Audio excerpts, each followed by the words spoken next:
I came to Mount Tianeng once with my father as a child. I remember it being such a long climb that I could barely feel my legs by the time we reached the top. Oh, this is quite a trip down memory lane for me. Look at these majestic, towering peaks and the gently flowing streams. It's like setting foot in paradise.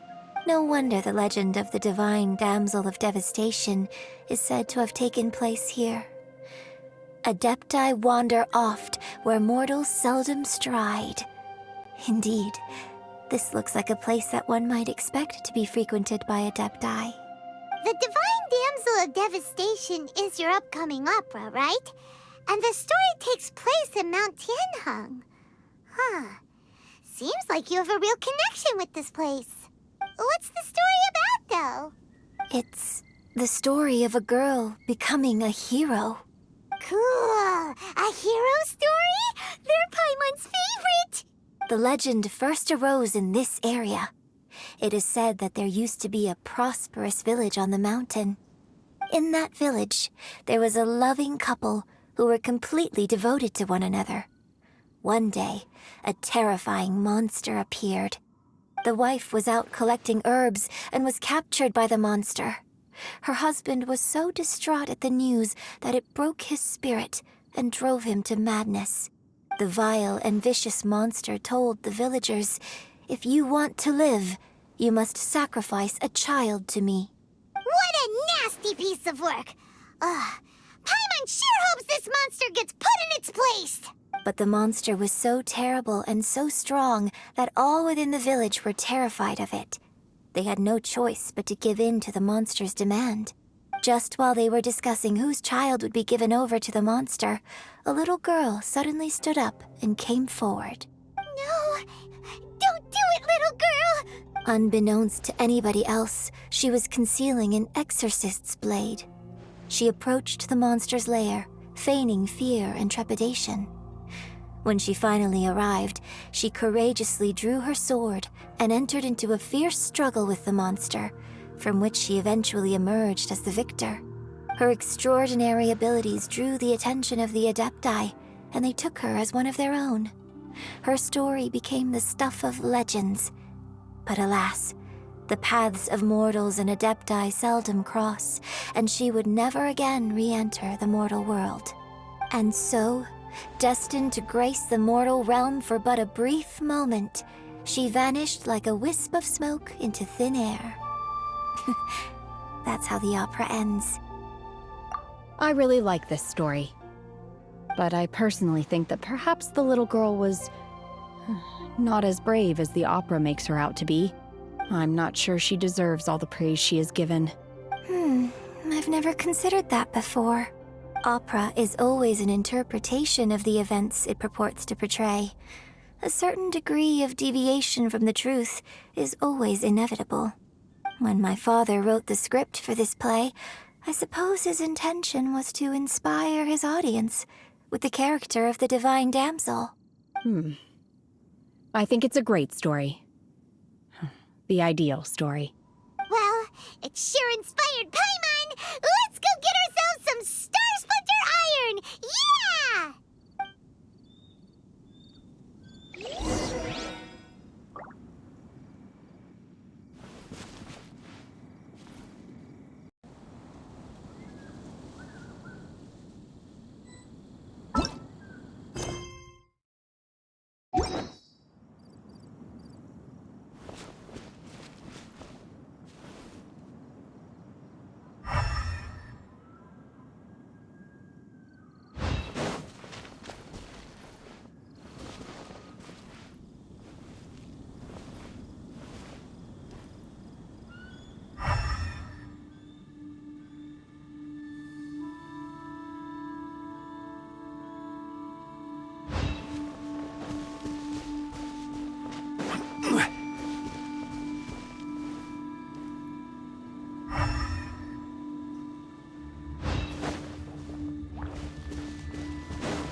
Stabilize!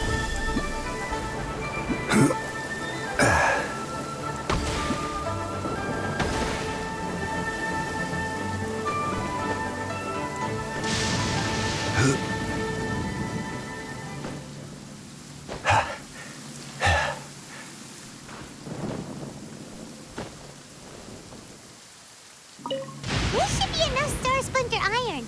Now we just need to find that Subrosium. I think I saw a village on our way here. Master Zhang said we should ask the locals for help. Why don't we try there?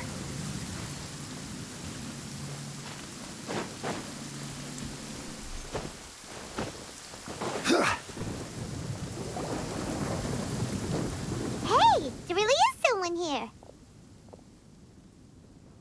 Yunjin, looks like you were right. Excuse us, sir. Can we ask you something? Huh. He didn't seem to catch that. Hello, sir. We were just passing by and wanted to ask if you happen to know anything about Subrosium.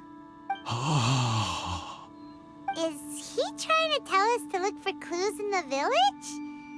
Well, whatever. Guess we're on our own here. Shenhua, Yunjin, let's have a look around. Sorry, you can go ahead without me. I'd like to have a word with this gentleman. If that's okay with you, Uncle Mingjin. It's... Shenhe. Shinho. You're alive. The rumors were true. So, all these years? I'm sorry, I don't know how to find Subrosium. But I think you can find some information in the village. This place is deserted now. No one ever comes here. So you can rummage around all you want. Huh? You know this guy, Shenhua? Thank you, kind sir. We'll go and take a look around. Don't worry. Mingjin has no ill intention towards Miss Shenhe. She'll be quite safe. Okay, then let's see what we can find in this village.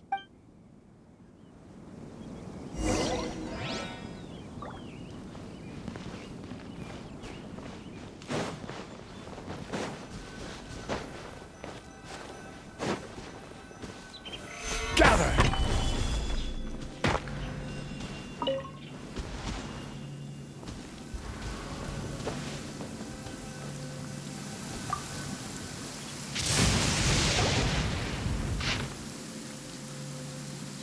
The remains of a god, an abandoned village, Mount Tianheng.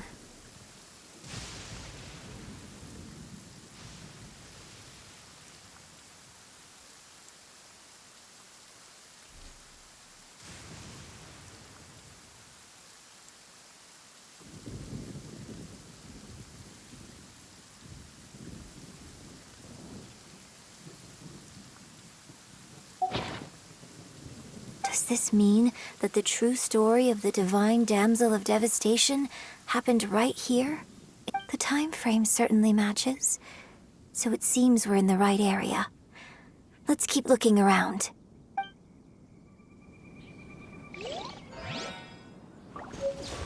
Violet grass is a plant that enjoys a moist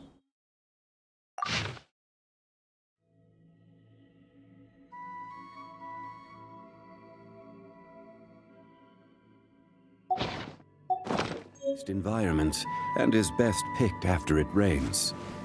If you should choose to pick any, be sure to store them.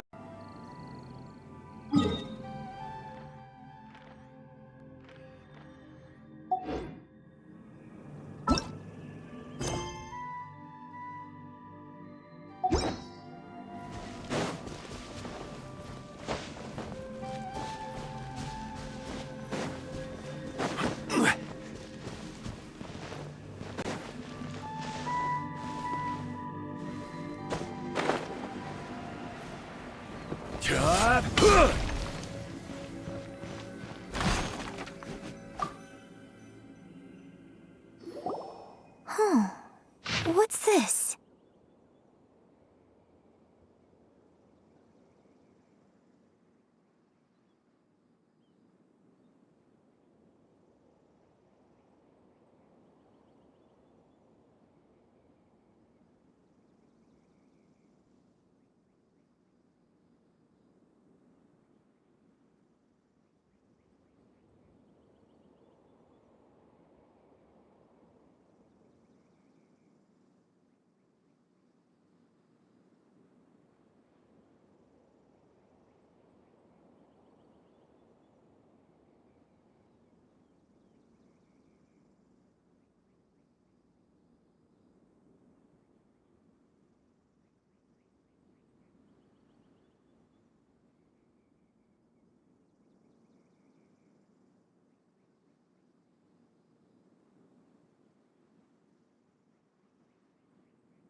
So, Shenhe is the divine damsel?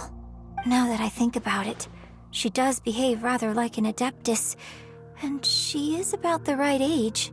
So that's why I've been getting the strangest feeling whenever I chat with her. I should have noticed it earlier. According to this text, the divine damsel from the opera was actually the daughter of the loving couple. And she didn't volunteer. She was sacrificed to the monster by her own father. Oh, the truth is even more lamentable than the opera. Now I understand why Shenhe said the girl was not as brave as people think. It wasn't her choice to enter that ghastly situation. She was forced into it. Oh, it looks like my father may need to make a few revisions to his beloved opera. We've looked everywhere, but still no mention of Sybrosium. Let's have a look over there.